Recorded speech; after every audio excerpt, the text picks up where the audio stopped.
l'ANC relatif à la décision de ne pas siéger à l'Assemblée nationale. Avant tout propos, l'Alliance nationale pour le changement ANC tient à remercier les populations qui ont porté leur voix sur ces candidats et d'une façon générale sur ceux de l'opposition lors du double scrutin législatif et régional du 29 mars 2024. L'AST exprime sa gratitude à tous pour la confiance, le courage et la volonté de changement qui les anime.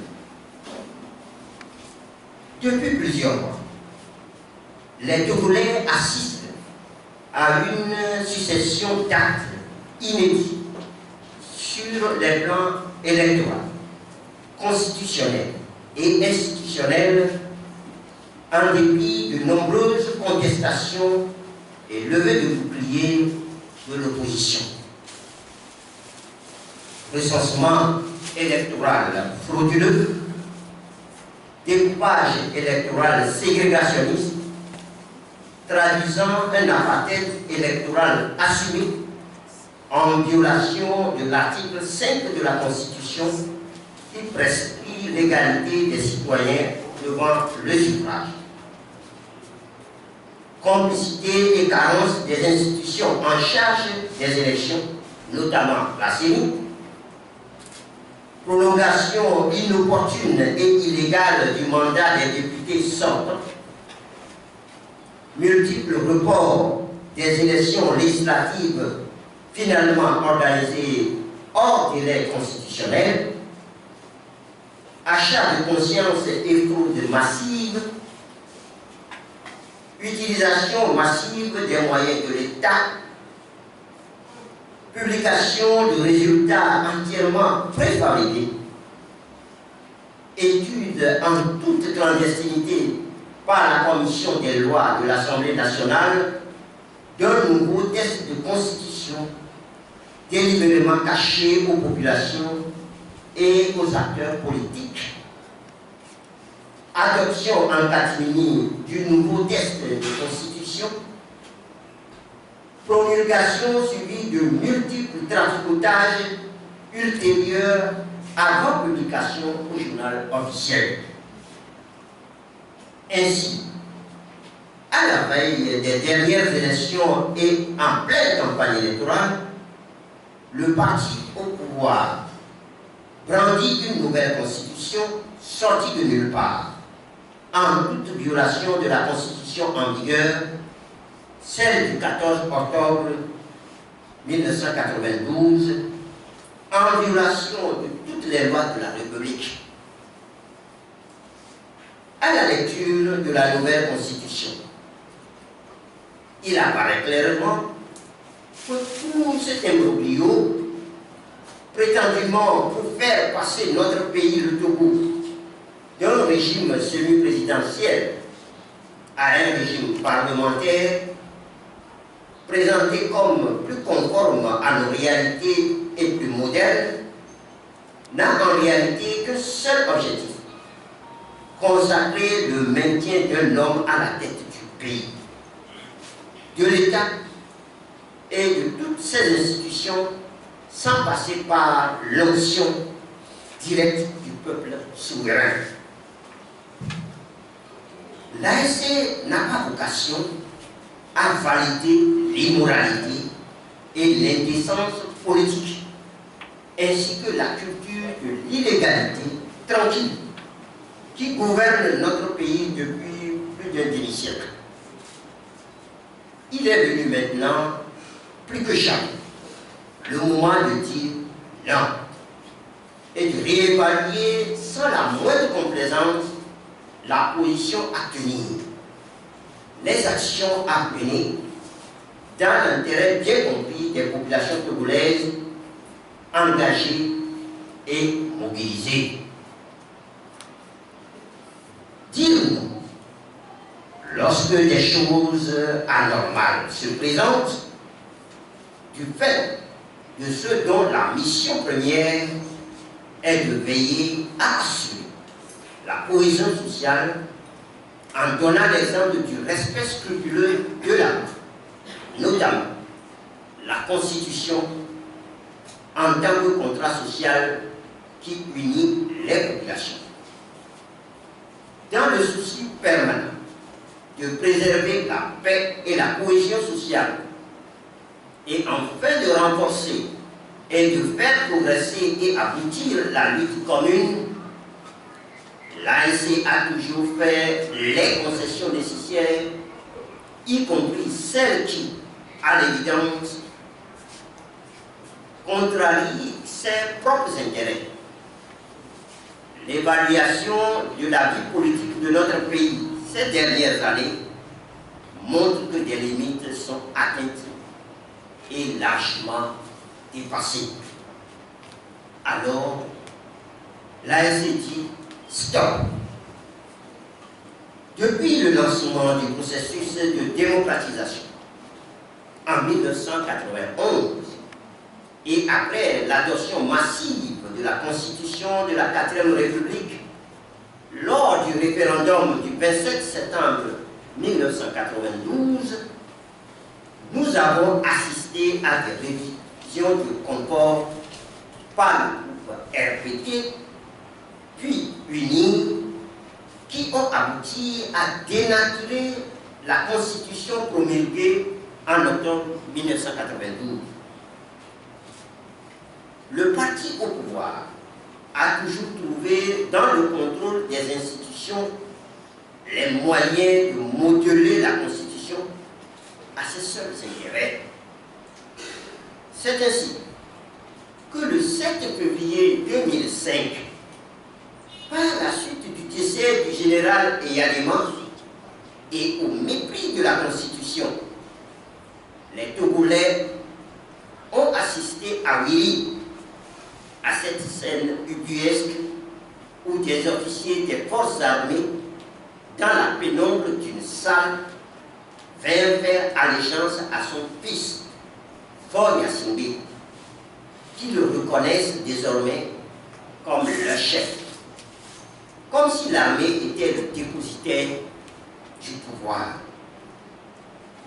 De négociation en concession, sous l'égide des organisations internationales, il fut décidé d'organiser une élection présidentielle autorisant M. Faure Gnassingbé à faire acte de candidature, alors qu'une disposition de la Constitution, notamment l'article 150, dit ceci: tout renversement du régime constitutionnel est considéré comme un crime imprescriptible contre la nation et sanctionné conformément aux lois de la République.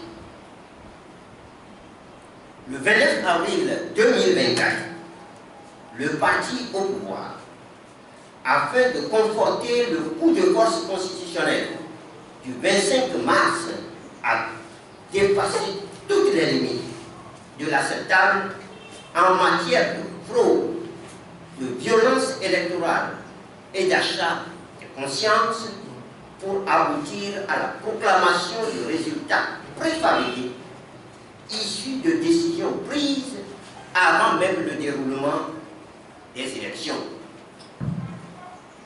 L'ANC estime qu'il est inopportun, inapproprié et mal fondé qu'elle siège dans une assemblée constituée dans de telles conditions.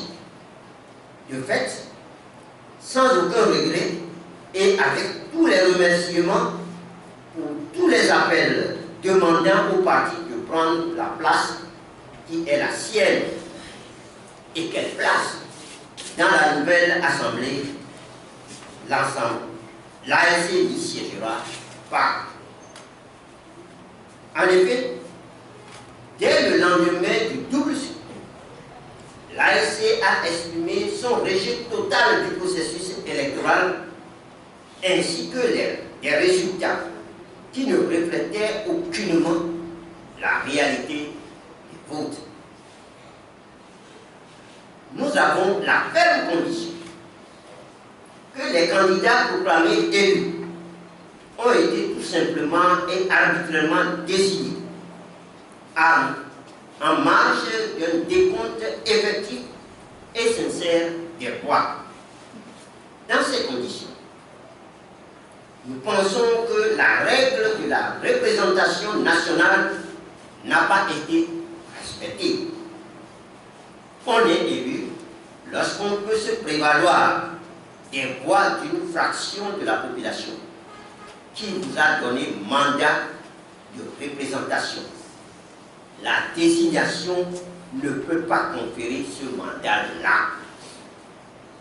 S'agissant de la nouvelle constitution, il y a lieu de relever d'emblée que son adoption ne respecte aucune règle, notamment celle fondamentale contenue dans la Constitution de 1992.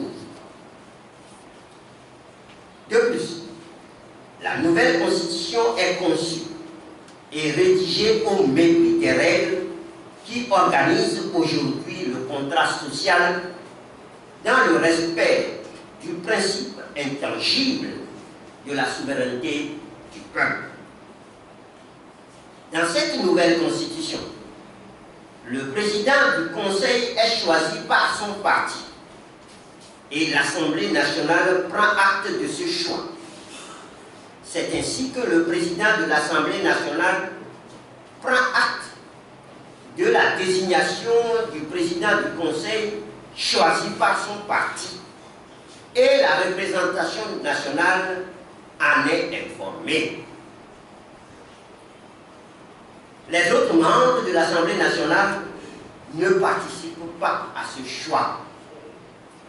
De surcroît, aucune institution politique de la République n'intervient pour sa nomination. La vacance de la présidence du Conseil entraîne ipso facto la caducité de l'Assemblée nationale. Au nom de quoi et pourquoi?